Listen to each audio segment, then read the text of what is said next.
నమస్తే. బిహారీ అసెంబ్లీ ఎన్నికల ముహూర్తానికి టైం దగ్గర పడుతోంది. ఈ నెల 4, 5 తేదీలో కేంద్ర ఎన్నికల పరిశీలకులు పాట్నాకు వస్తున్నారు. రాష్ట్ర ఎన్నికల అధికారులతో సమావేశమై పరిస్థితులను అంచనా వేస్తారన్న ప్రచారం జరుగుతోంది. ఎన్నికల సన్నద్ధతపై కూడా అధికారులతో చర్చించనున్నారు. అటు తర్వాత రాజకీయ పార్టీలు, జిల్లాల అధికారులతోనూ సమావేశం ఉంటుంది.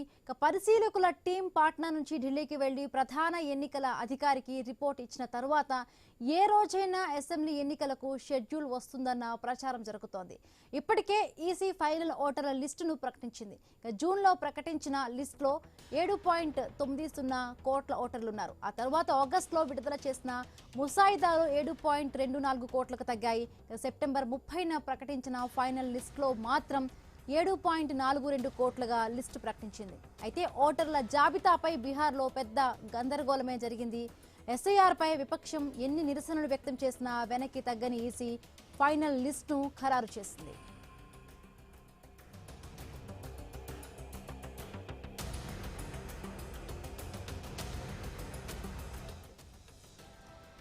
అయితే ఈ నెల 6, 7 తేదీల్లో ఈసీ ఎన్నికల షెడ్యూల్ను ప్రకటిస్తుందన్న ఊహాగానాలు ఉండడంతో రాజకీయ పార్టీలు కూడా అలర్ట్ అయ్యాయి.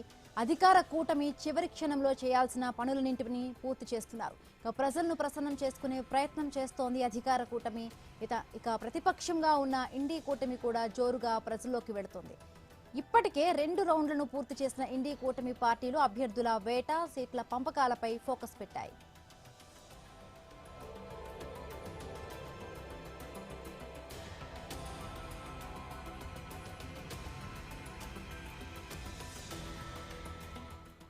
ఈ ఎన్నికలు ఎన్డీఏ, ఇండీ కూటమిలకు ఛాలెంజ్ గా మారాయి. అధికారంలో ఉన్న ఎన్డీఏ కూటమి మళ్లీ అధికారంలోకి రావాలని గట్టిగా యత్నిస్తోంది. ఇక ప్రాంతీయ పార్టీగా ఉన్న ఆర్జేడీ ఇండీ కూటమిలో కొనసాగుతోంది. గతంలో అధికారం దగ్గరికి వచ్చిపోయినా ఈసారి మాత్రం ఎలాగైనా మెజారిటీ సీట్లు సాధించాలన్న పట్టుదలతో ఉంది లాలు అండ్ కో. అధికార పార్టీ మాత్రం కేంద్ర ప్రభుత్వం చేస్తున్న అభివృద్ధి పనులతో పాటు రాష్ట్రంలో సాధించిన ప్రగతిపై నమ్మకం పెట్టుకుంది. ఇండీ కూటమి మాత్రం ప్రభుత్వ వ్యతిరేకతను క్యాష్ చేసుకునేందుకు ప్రయత్నిస్తోంది. ఈ 2 కూటముల మధ్యలో కొత్తగా పుట్టుకొచ్చిన ప్రశాంత్ కిషోర్ పార్టీతో పాటు లాలు పెద్ద కుమారుడు తేజ్ ప్రతాప్ యాదవ్ పై అందరి కళ్లు పడ్డాయి. ఈ ఇద్దరు ఎవరి ఓట్లు లాక్కుంటారోనన్న టెన్షన్ పట్టుకుంది. ఇలాంటి టైంలో ఈసారి ఎన్నికలు మరింత హోరాహోరీగా జరుగుతాయన్న ప్రచారం జరుగుతోంది. దీంతో ఈ నవంబర్లో జరిగే బీహార్ దంగల్ ఏ రేంజ్లో వెళుతోందో అన్న ప్రచారం జరుగుతోంది.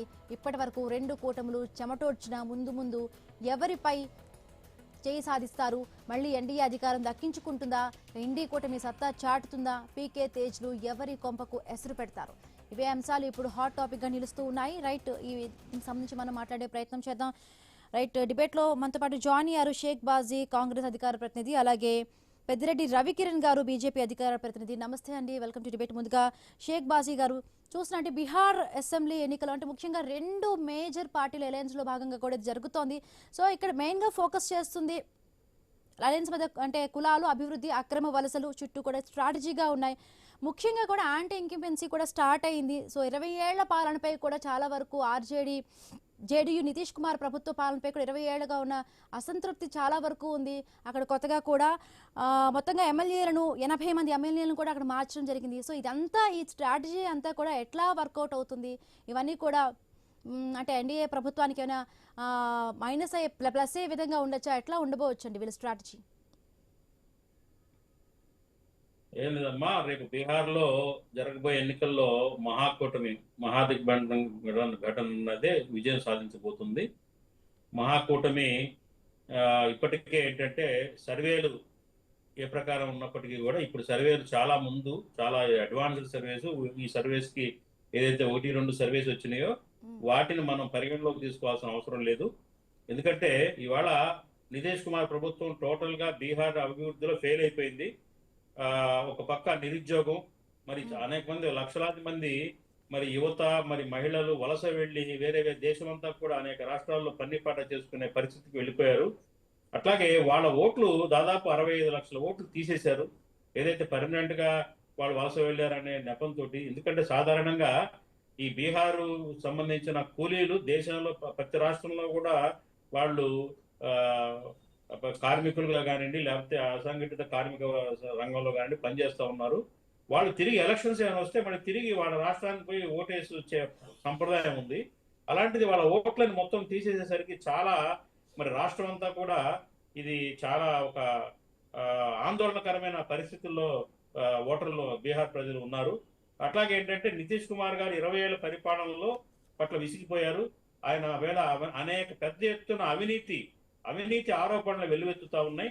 అట్లాగే ఏంటంటే ప్రత్యేక హోదా బీహార్ రాష్ట్రానికి సాధించడంలో కూడా నితీష్ కుమార్ వైఫల్యం చెందారన్న ఒక అపప్రద ప్రజల్లో ఉంది.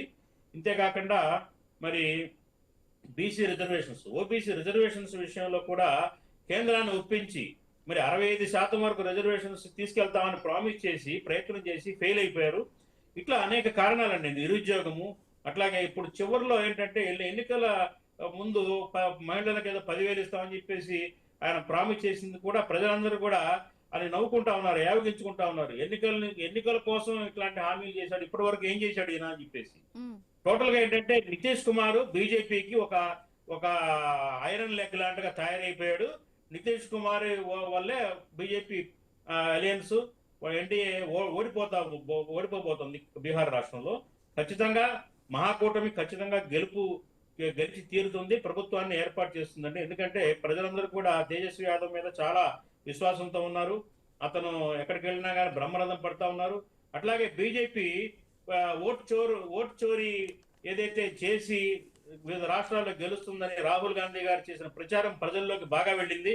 ప్రజలందరూ కూడా మరి మోడీ గారి గతంలో ఉన్న ఆయన యొక్క ఏది ప్రతిష్ట మసకబారిపోయింది. ఈ ఓటు చేరి ఆరోపణలు బయటకు వచ్చిన తర్వాత మొత్తం మీద ఏంటంటే బీహార్లో గెలవబోయేది మహాకూటమి ప్రభుత్వం ఏర్పాటు చేయబోతుందని చెప్పేసి ఖచ్చితంగా చెప్పొచ్చమ్మా.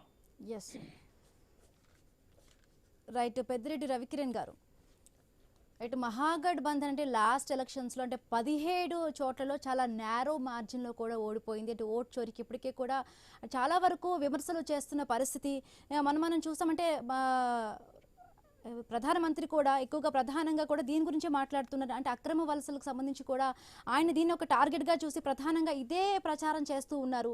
సో అంటే మొత్తంగా అంటే ఎట్లా చూస్తారు దీన్ని? హైలైట్ ఆయన చేస్తున్నారు. ఎంబిందు గారు, ముందుగా మీకు తోటి ప్యానలిస్ట్కి ఐన్యూస్ వీక్షకులందరికీ నమస్కారం అండి. స్వదేశీ వస్తువులను వాడదాం, దేశ గౌరవాన్ని పెంచుదాం. ఇప్పుడు 2020 ఎన్నికల్లో, బీహార్ ఎన్నికల్లో ఎంబిందు గారు ఎన్డీఏ కూటమికి 125 స్థానాలు వచ్చాయి, ఎన్డీఏ కూటమికి 110 స్థానాలు. సో ఆ రకంగా 15 స్థానాలు ఎక్కువగా బీజేపీ కూటమికి రావటం, ప్రభుత్వం ఏర్పాటు చేయడం జరిగింది. దానిలో భాగంగా బీజేపీ అప్పుడు 110 స్థానాలు పోటీ చేసి 74 గెలిచాం.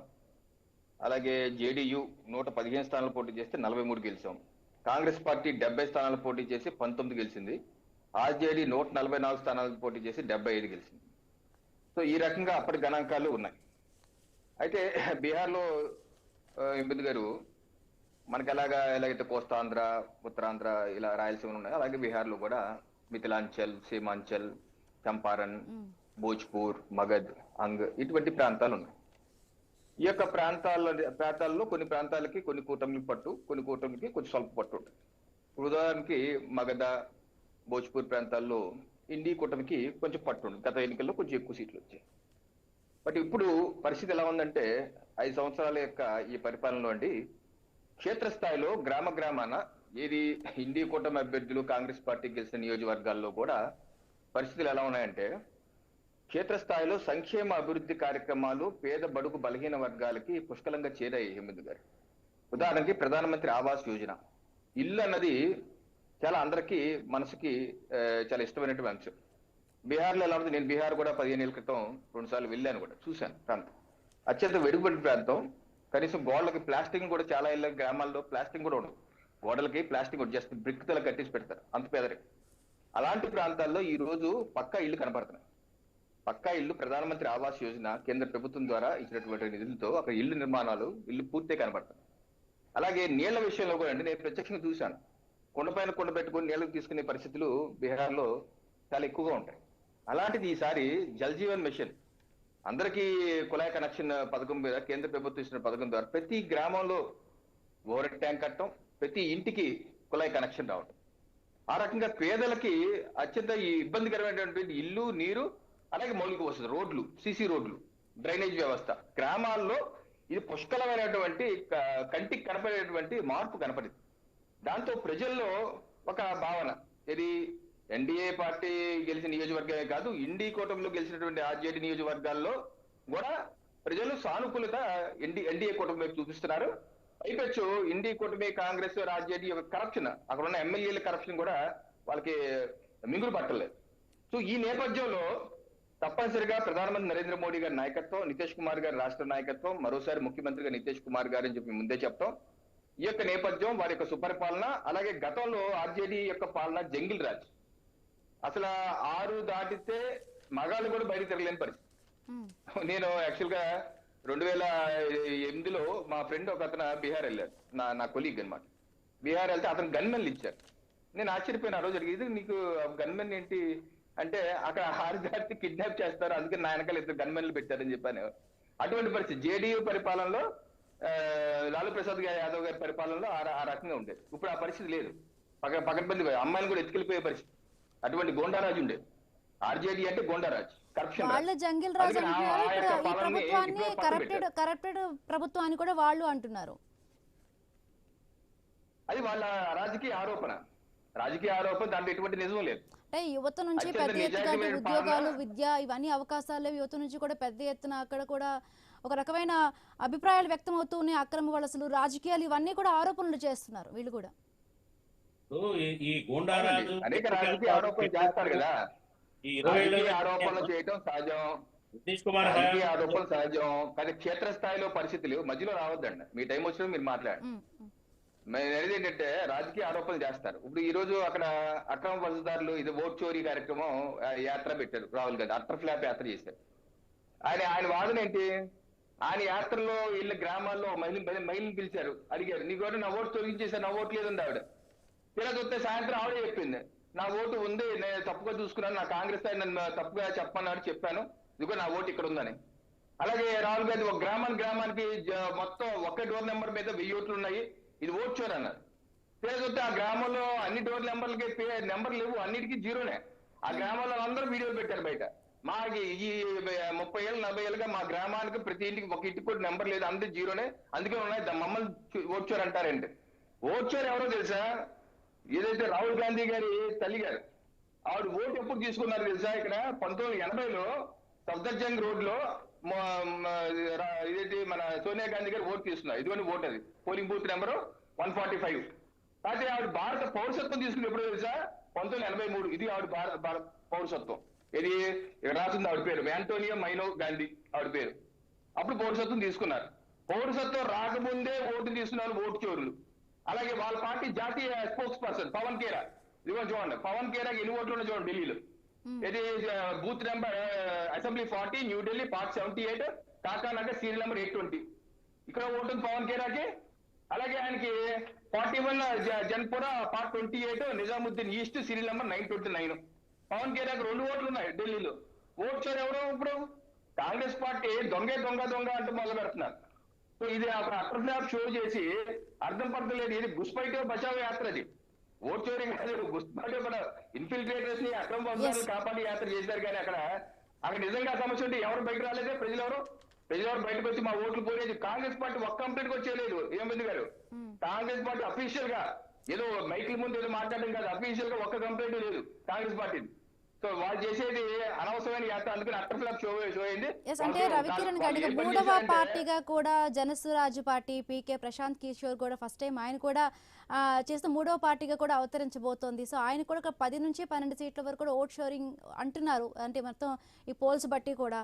సో అది మీకు ప్లస్ అయ్యే ఛాన్సెస్ గా ఉండొచ్చా, ఎట్లా ఉండొచ్చండి?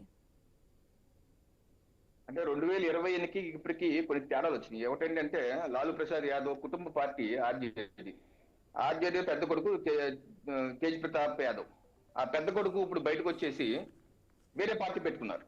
ఇప్పుడు ఆయన ఎన్నికలకు వస్తారు కాబట్టి వాళ్ళ తండ్రి ఫోటో పెట్టుకుని వస్తున్నారు. సో ప్రజలు, యాదవ్ కమ్యూనిటీ కానీ ప్రజలు కానీ ఆర్జేడీని ఇప్పుడు వరకు ఆదరించిన ప్రజలు ఇది ఏ రకంగా రెస్పాండ్ అవుతారు? స్ప్లిట్ అయితే ఆర్జేడీ స్ప్లిట్ అవ్వాలి కదా. ఎన్డీఏ ఓట్లు అయితే తేజ్ ప్రసాద్ యాదవ్కి వెళ్ళవు, వెళ్ళేది ఆర్జేడీ ఓట్లు, వెళ్ళే ఓట్లు స్ప్లిట్ అవ్వాలి. అలాగా ఆర్జేడీకి అలాగే ఇండి కూటమికి అలా దెబ్బపడే అవకాశం ఒకటి ఉంది. రెండు ఈ యొక్క ఈ ప్రశాంత్ కిషోర్ జన్ స్వరాజ్ అని చెప్పేసి ఓ స్వచ్ఛంద సంస్థ అంటూ పాదయాత్ర చేస్తా అని చెప్పి మళ్ళీ దాన్ని రాజకీయ పార్టీగా రూపాంతరం చేసి రాజకీయాలు కంటెస్ట్ చేస్తారన్నారు. మొన్న ఏదో కంటెస్ట్ చేస్తే డిపాజిట్ కూడా రాలేదు. ఇప్పుడు ఆయన కంటెస్ట్ చేస్తే ఏమవుతుంది? ఒకవేళ ఏదన్నా అధికార పార్టీ మీద జనరల్ గా ఏంటంటే అధికార పార్టీ మీద వ్యతిరేకత ఉంటే మా వ్యతిరేక ఓట్లు చీలకుండా ప్రతిపక్ష పార్టీలన్నీ ఒక కూటమిగా మనం ఏపీలో కూటమిగా ఏర్పడ్డాం, వ్యతిరేక పార్టీ చీలకుండా చూసాం. ఆ రకంగా చేస్తే అది రకం. అలా కాదు, ఆయన వేరేకి వెళ్తున్నాడు కాబట్టి అధికార పార్టీ మీద వ్యతిరేకత ఉంటే వ్యతిరేకత చీలి అతనికి వెళ్ళింది అనుకోండి, అప్పుడు ఏమవుతుంది? ఆర్జేడీ ఇండి కూటమి కూడా నష్టమే. ఇంకోటి ఎంఐఎం ఉంది. ఎంఐఎం కూడా 5 సీట్లు గెలిచారు మొన్న. వాళ్ళు ఈ వెస్ట్ బెంగాల్ బోర్డర్ లో ముస్లింలు ఎక్కువ. ఆ ప్రాంతం ఏది ఏంటంటే భోజ్పూర్ ప్రాంతం ముస్లింలు ఎక్కువ, ఇన్ఫిల్ట్రేటర్ ఎక్కువ. ఆయన అక్కడ 5 ఎమ్మెల్యేలు గెలిచాడు. మొన్న రాహుల్ గాంధీ గారి యాత్రకు వెళ్ళినప్పుడు ఆ ముస్లింలందరూ వచ్చి ఎంఐఎం కూడా మనం చేర్చుకుందాము, మనం అలా చేర్చుకుంటే మన కూటమిలో బాగుంటుందంటే వీళ్ళు ఒప్పుకోలేదు. ఇప్పుడు ఎంఐఎం విడిగా వెళ్తారు. మొన్న విడిగా వెళ్ళి ఇప్పుడు విడిగా లేదు. అలాగే అక్కడ ఓట్లు చేస్తాయి. సో ఈ రకంగా చూస్తే ఇండియా కూటమికే నష్టం అయ్యే అవకాశాలు ఎక్కువ కనబడి, దీన్ని బట్టి ఎన్డీఏ కూటమికి స్పష్టంగా 150 సీట్లు, గతంలో 120 సీట్లు వచ్చాయి 2020లో. ఈసారి 150 సీట్లు తగ్గకుండా ఎన్డీఏ కూటమికి వచ్చే అవకాశం ఉంది. హేమంత్ గారు. ఎస్ షేక్ బాజీ గారు, అంటే ఇప్పుడు ప్రధానంగా కూడా అక్కడ యువత ఎక్కువగా మహాగఠబంధన్కి కూడా ఎక్కువగా చెప్తున్నారు. పోల్స్ అన్నీ కూడా అట్లా వస్తున్నాయి. ముస్లిం ఓటింగ్ షేరింగ్ ఉంది, యాదవ కులాలు షేరింగ్ కూడా ఎక్కువగా ఉంది. సో ఇవన్నీ కూడా ఇప్పుడు మీకు అడ్వాంటేజ్గా భావిస్తున్నారా? ఖచ్చితంగా అండి. యాక్చువల్గా ఇప్పుడు కేంద్రం ఎన్ని పథకాలు ప్రకటించినా కానీ, తాయిలాలు ప్రకటించిన ఎన్నికల ముందు బీహార్ ఓటర్లను ఆకర్షించడం అనేది జరగదు. కారణం ఏంటంటే స్థానిక ప్రభుత్వం చేసిన 32 అవినీతి ఆరోపణలు ఉన్నాయి. ఇప్పటి వరకు కూడా ఆ చిట్టా ఎవరైతే అవినీతి పరులు ఉన్నారో ఆ చిట్టా అంతా కూడా త్వరలో మరి మహాకూటమి అనౌన్స్ చేయబోతా ఉంది. 1-2 రోజుల్లో ఎవరెవరు ఏ రకంగా అవినీతి చేశారు. 32 అవినీతి ఆరోపణలు ఉన్నాయి ప్రభుత్వం మీద. 20 ఏళ్ల కాలంలో విసిగిపోయారు. మరి ఇందాక మిత్రుడు రవికిరణ్ గారు చెప్తున్నారు, అది గూండారాజ్ గారు. గూండారాజ్ జరిగిందంతా కూడా నితీష్ హయాంలోనే, గత 20 ఏళ్ల కాలంలోనే, ఆయన పరిపాలనా కాలంలోనే తుపాకులు పట్టుకొని సెక్యూరిటీ ఉంటేనే బీహార్ వెళ్లే పరిస్థితి. కాబట్టి ఏంటంటే ఇంకా ఇప్పుడిప్పుడే మరి తెలుసుకుంటా ఉన్నారు ప్రజలు ఏ ఏ ఏ పార్టీకి తోటి వెళ్తే కరెక్ట్, మరి బీహార్ డెవలప్ అవుతుంది అనేది ప్రజలు గ్రహించారు. ఇవాళ ఓట్ల దొంగతనం అనేది బహిరంగ రహస్యం. అది అందరికీ తేటతలం అయిపోయింది. ఒక ఇంట్లో 70 ఓట్లు కర్ణాటకలో మహదేవపుర కాన్స్టిట్యున్సీలో చూపించడం జరిగింది. దానికి ఇప్పటి వరకు కూడా ఈసీ నుంచి సమాధానం లేదు. అలాగే 64 లక్షల ఓట్లు ముందు తొలగించారు. అది 47 లక్షలకు ఎలా వచ్చింది? ఇప్పుడు తాజాగా 47 లక్షలు మైనస్ అయిన ఓట్లు. ఇప్పుడు తాజాగా ఉన్న ఓట్లను చూస్తే మొత్తం బీహార్లో 7.8 కోట్ల ఓట్ల నుంచి 7.24 కోట్లకు ఇప్పుడు తాజా ఓట్ల లిస్టు ప్రకారంగా అనౌన్స్ చేసింది ఈసీ. మరి ఎందుకని ముందు ప్రకటించిన డ్రాఫ్టింగ్ లో 7.89 లక్షలు ఎందుకు చెప్పారు? ఇవాళ 7.24 కోట్లు అంటే ఏంటి? 47 లక్షల ఓట్లు మైనస్ అయినాయి. అంతకుముందు 64 లక్షల ఓట్లు మైనస్ అయినాయి. అంటే అవకతవకలు ఉన్నట్టు కాదా ఓటర్ లిస్ట్ లో? చెప్పండి. ప్రజలు ఇవన్నీ కూడా గమనిస్తా ఉన్నారు. షేక్ బాజీ గారు, అంటే పీకే ప్రశాంత్ కిషోర్ కూడా తన పార్టీ చాలా అంటే తక్కువ సీట్లు అంటే 10 వస్తాయి, లేకపోతే 150+ అంటే 200 సీట్లు వస్తాయని ఒక ప్రకటన చేశారు. సో మొదటి స్థానం అయితే ఆయనే ఉంటారు, లేకపోతే చివరి స్థానం ఉంటుంది ఒక ప్రకటన అయితే చేశారు. సో దాన్ని ఎట్లా చూస్తారు? అలాగే మనం ఇంకొకటి కూడా ఆయన చెప్పారంటే ఇప్పుడు పీకే చేసిన పాదయాత్రలో కూడా అంటే 5,000 కిలోమీటర్ల వరకు చేశారు, 5,000 + 500 గ్రామాలు అన్నీ తిరిగారు. సో ఈ ఇంపాక్ట్ ఎట్లా ఉండబోవచ్చు అండి? జీరో అండి. Prashant Kishor impact total zero. Rahul Gandhi గారు 110 నియోజకవర్గాలు టచ్ చేసుకుంటూ మొన్న జరిపిన పాదయాత్ర, ఏదైతే ఈ ఓట్లు దొంగతనం మీద చేసిన యాత్ర అమోఘమైన విజయం సాధించింది. ప్రజలందరూ కూడా బ్రహ్మరథం పట్టారు. ఇవాళ అంతేకాదండి, నేను ఇంకో విషయం కూడా చెప్తున్నాను. ఏదైతే మహాకూటమి పార్టీలు 2 పార్టీలు కూడా చిన్న చిన్న పార్టీల వాటికి సీట్లు త్యాగం చేస్తున్నారు. చెరొక 12 సీట్లు తక్కువ స్థానాల్లో పోటీ చేసి అక్కడ ఎక్కడైతే బలం ఉన్న చిన్న చిన్న పార్టీలు వాటికి సీట్లు పంచబోతున్నారు. కాబట్టి ఏంటంటే ఇదంతా కూడా ఈ ఇంపాక్ట్ ఖచ్చితంగా మహాకూటమి వైపే ఉంటుంది. మహాకూటమి విజయం సాధించబోతుంది. ఎందుకంటే ప్రభుత్వ వ్యతిరేకత చాలా తీవ్రంగా ఉందండి ఆ బీహార్ క్షేత్రస్థాయిలో. ఎందుకంటే నాకు అక్కడ పరిచయాలు ఉన్నాయి. నేను అక్కడ నా బిజినెస్ రీత్యా నేను బీహార్ తోటి పాట్నా పరిసర ప్రాంతాల్లో నా మిత్ర బృందం ఉన్నారు. ఈవేళ అక్కడ క్షేత్రస్థాయిలో చూస్తే కనుక చాలా వ్యతిరేకత ఉంది ప్రజల్లో ప్రస్తుత ప్రభుత్వం మీద. బీజేపీ ఒంటరిగా నితీష్ కుమార్ కాకుండా పోటీ చేస్తే వేరే రకం. కానీ ఇవాళ నితీష్ కుమార్ అలయన్స్ తోటి బీజేపీ పోటీ చేస్తుంది. అది నితీష్ కుమార్ చేసిన అవినీతి, అక్రమాలు, అసమర్థత అదంతా ప్రభావం అంతా మొయ్యకు తప్పదు, బీజేపీ మొయ్యకు తప్పని పరిస్థితి ఇవాళ అక్కడ. కాబట్టి ఏంటంటే ఇవాళ ఎట్టి చూసినా కానీ మహాకూటమికి ఎడ్జ్ ఉంది, గెలవబోతుంది. ప్రజల యొక్క అభిమానం ఉంది. ఓటర్లందరూ కూడా మరి బ్రహ్మరథం పడుతున్నారు. కాబట్టి ఖచ్చితంగా మహాకూటమే రాబోయే ఎన్నికల్లో విజయం సాధిస్తుంది. వీళ్ళు ఎన్ని ప్రలోభాలకు గురి చేసినా కానీ, ఎన్ని ఆఖరి నిమిషంలో ఎన్ని తాయిలాలు ప్రకటించినా కానీ, రెండు రాష్ట్ర ప్రభుత్వాలు కూడా ఎవరు ప్రజలందరూ కూడా నమ్మే పరిస్థితుల్లో లేరు. ఇన్నాళ్ళ నుంచి ఏం చేశారు? ఇవాళ ఎలక్షన్స్ ముందు మీరు మహిళలకు 10,000 ఇస్తామని, అదని ఇది రకరకాల 50,000 కోట్ల రూపాయల స్కీమ్స్ ప్రకటించాడు నితీష్ కుమార్. ఈ బడ్జెట్ అంతా యాక్చువల్గా 3,95,95 కోట్ల రూపాయల రాష్ట్ర బడ్జెట్ అయితే 7 లక్షల కోట్ల రూపాయల బడ్జెట్ కు చెందిన స్కీముల్ని ప్రకటించారు గత 2-3 నెలల్లోనే. ఇదంతా కూడా రాష్ట్ర ప్రభుత్వం చూస్తున్నారు. ఇదంతా భారం, రాష్ట్ర ఖజానా మీద భారం పడుతుంది. ఇదంతా కేవలం ప్రజల్ని మోసం చేయడం కోసము, మభ్యపెట్టి ఓట్ల కోసమే చేస్తున్నారనే సంగతి ప్రజలు గ్రహిస్తా ఉన్నారు. కాబట్టి ప్రజలంతా అమాయకులు కారు, పిచ్చోళ్ళు కారు. ఇవాళ ఏ రకంగా నితీష్ కుమార్ పరిపాలన చేశాడో బీహార్లో అనుభవించారు ఇన్నాళ్ళు, ఈ 20 సంవత్సరాల కాలంలో. కాబట్టి మళ్ళీ ఆ పొరపాటు చేయరు. మన నితీష్ కుమార్ కాదని వేరే అభ్యర్థి, ముఖ్యమంత్రి అభ్యర్థి అని చెప్పే సాహసం బీజేపీ చేయలేదు ఇవాళ ఉన్న పరిస్థితుల్లో. కాబట్టి ఏంటంటే ఖచ్చితంగా బీజేపీ కూటమి ఓడిపోబోతుంది. ఇది మా అనాలిసిస్ అమ్మా. రైట్ రవికిరణ్ గారు, అంటే జేడీయూకు 25 సీట్లకు మించి రావు అని చెప్పి కూడా ప్రశాంత్ కిషోర్ ఒక స్టేట్మెంట్ ఇచ్చారు. ఆయనకి రిటైర్ అవ్వాల్సిందే అని కూడా మాట్లాడడం జరిగింది. అదేనండి, ఇప్పుడు ఎన్నికలు ఉంది కాబట్టి పాపం మొన్న డిపాజిట్ రాలేదు, పార్లమెంట్ ఎన్నికల్లో పోటీ చేశాడు ఆయన, డిపాజిట్ రాలేదు కాబట్టి ఇప్పుడు క్యాండిడేట్లు కూడా దొరకలేని పరిస్థితి. అందుకని ఏదో చెప్తాడు ఆయన. కానీ నేను చెప్పేది ఏంటంటే ఇక్కడ ఎన్డీఏ కూటమి బిందు గారు అత్యంత ఐక్యతతో ఈ రోజు మాకు అక్కడ ఎన్డీఏ కూటమిలో ఎల్జేపీ కూడా జాయిన్ అయ్యారు. రామ్విలాస్ పాస్వాన్ గారి పార్టీ వాళ్ళు కూడా జాయిన్ అయ్యారు. మనం అత్యంత ఐక్యతతో సీట్ షేరింగ్ ఎక్కడ ఇబ్బంది లేకుండా నల్లేరు మీద నడకలా సాగిపోతాం. కానీ మహాగఠపత్రంలో చూడండి ఎన్ని సమస్యలు.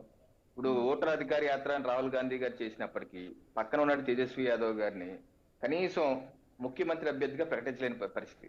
అందుకని ఆయనే ప్రకటించుకున్నాడు తేజస్వి యాదవ్ గారు. ఆ తర్వాత ప్రశ్నలు అడిగితే నేనే ముఖ్యమంత్రి అభ్యర్థి, దాని పాపం కాంగ్రెస్ పార్టీ సపోర్ట్ చేయలేని పరిస్థితి. ఆ తర్వాత మళ్ళీ 2 వారాల పైన తేజస్వి యాదవ్ గారు ఏమన్నారు, మొత్తం 143 స్థానాల్లో నేనే పోటీ చేస్తాను, మొత్తం 143 స్థానాలు అన్నారు. కాంగ్రెస్ పార్టీ గొంతులు ఎలక్కాయ పడినట్టుంది. ఇప్పుడు ఏంటి అక్కడ కాంగ్రెస్ పార్టీ ఇంటి కూటమిలో అనేకమైన పక్షాలు ఉన్నాయి. సిపిఐ ఉంది, సిపిఎం ఉంది, సిపిఎంఎల్ ఉంది, బిఏపీ ఉంది, వికాస్ ఇనిషియల్ పార్టీ అంటే బిఏపీ ఉంది, చాలా పార్టీలు ఉన్నాయి. ఆ పార్టీలో ఎవరికి ఎన్ని సీట్లు ఇవ్వాలో అని తలపట్టుకుంటున్నారు. తేజస్వి యాదవ్ గారు వాదన ఏంటి, 2020 ఎన్నికల్లో కాంగ్రెస్ పార్టీకి 70 స్థానాలు ఇచ్చాను, వాళ్ళు గెలిచింది 19 స్థానాలు మాత్రమే. 19 స్థానాలు అంటే నాట్ జస్ట్ 10%, 12% మాత్రమే గెలిచారు. మీ స్ట్రైక్ రేట్ 12% ఉంది. మీకేం అక్కడ కాంగ్రెస్ పార్టీ ఈ రాష్ట్రం లేదు, అందుకే మీరు పార్టీకి 30 స్థానాలకి పరిమితం అవ్వండి, అందుకని టికెట్లు ఇవ్వం అని చెప్పి ఆయన అంటారు. ఈయన మళ్ళీ తేజస్వి యాదవ్ గారు అంటారు మేము 144 స్థానాలు తీసుకొని 50% స్ట్రైక్ రేట్, దగ్గరగా 40% స్ట్రైక్ రేట్ తో 74 స్థానాలు గెలిచి 74 గెలిచాము. సో మాకు పట్టుంది అన్ని స్థానాల్లో, మేము ఎక్కువ స్థానాలు తీసుకుంటాం. గతంలో 144 అయితే 150 తీసుకున్నాం. లేదా కొత్తగా పార్టీలు కూడా వచ్చాయి కాబట్టి వాళ్ళు కూడా కొన్ని ఇవ్వాలి కాబట్టి కాంగ్రెస్ పార్టీకి 70 ఇవ్వం, 30 మించి ఇవ్వం అని. సో ఆ యొక్క పంచాయతీ ఇంకా తెగలేదు ఎందుకంటే అక్కడ ఇప్పుడు రేపు మాపు ఎన్నికల షెడ్యూల్ విడుదల అవుతుంది, ఆ పంచాయతీకి తెగలేదు, వాళ్ళ ఐక్యత లేదు. ఆ పరిస్థితుల్లో ప్రజలు కూడా వాళ్ళు నమ్మే పరిస్థితి లేదు. ఒక ఐక్యతగా వెళ్ళి ముఖ్యమంత్రి క్యాండిడేట్ ఎవరో చెప్పలేని పరిస్థితి. ఒక క్యాండిడేట్ నేనే ముఖ్యమంత్రి చెప్పుకుంటారు, ఇంకో క్యాండిడేట్ నేనే ముఖ్యమంత్రి చెప్పుకుంటారు. ఇటువంటి కన్ఫ్యూజన్ వాతావరణంలో అక్కడ ఉన్నటువంటి చరిత్ర కూడా చూస్తే గోండారాజు, లాలూ ప్రసాద్ యాదవ్ గారి, అలాగే వాళ్ళ పెద్దబ్బాయి కొత్త పార్టీ పెట్టారు, అక్కడ ఓటు చేయలేదు. సో ఉన్న రాజకీయ పరిస్థితుల్లో నితీష్ కుమార్ గారు ఇచ్చినటువంటి పరిపాలన ఒక స్వచ్ఛమైనటువంటి నీతి నిశ్చయ పరిపాలన ఇచ్చారు. అలాగే ఈ రోజు ముఖ్యమంత్రి మహిళా రోజ్గార్ యోజన పథకం ద్వారా దగ్గర 1.5 మహిళల కుటుంబాలకి, వాళ్ళ కుటుంబాలకి 1.5 కుటుంబాలకి వాళ్ళ ఆర్థిక సాయం, స్వయం వ్యాపారాలు చేసుకుంటానికి, వాళ్ళ కాళ్ళ మీద వాళ్ళు నిలబడటానికి ఆర్థిక సాయం కూడా ఇస్తున్నారు. ఆ రకంగా వాళ్ళతో వ్యాపారాలు పెట్టించే ఏర్పాటు చేస్తున్నారు. సో ఈ రకమైన చక్కటి కార్యక్రమాలు, అభివృద్ధి, సంక్షేమం, అలాగే డెవలప్మెంట్ ఎన్ని కార్యక్రమాలు చేస్తారు కాబట్టి తప్పనిసరిగా మాకు 150 సీట్లు తగ్గకుండా ఈసారి బీహార్ లో ప్రభుత్వం ఏర్పాటు చేయబోతున్నాం. మొన్న 2024 ఎన్నికల్లో పార్లమెంట్ ఎన్నికల్లో కూడా జయత్రద పట్టారు. బీజేపీ మీద, ఎన్డీఏ మీద, జేడీయూ మీద వ్యతిరేకత ఉంటే మాకు అన్ని పార్లమెంట్ స్థానాలు రాకూడదు కదా బీహార్ నుంచి. మాకు అన్ని కూడా ఎక్కువ వచ్చాయి పార్లమెంట్ స్థానాలు. సో ఎక్కడ ఆ యొక్క ప్రజలకి నరేంద్ర మోడీ గారన్నా నితీష్ కుమార్ గారన్నా గౌరవం తగ్గలేదు. అందుకని మాకు సీట్లు పెరుగుతాయి కానీ ఏమాత్రం తగ్గవు ఇవ్వద్దు గారు. Right, thank you so much అండి రవికుమార్ గారు, షేక్ బాజీ గారు. మరి కొద్ది రోజులు ఆగితే బీహార్లో ఎవరు పై చేయి సాధిస్తారు అనేది మరి కొద్ది రోజుల్లో తెలుపబోతుంది. ఇది ఇవాల్టి special drive. Keep watching I news. మీతోనే మీ వెంటే.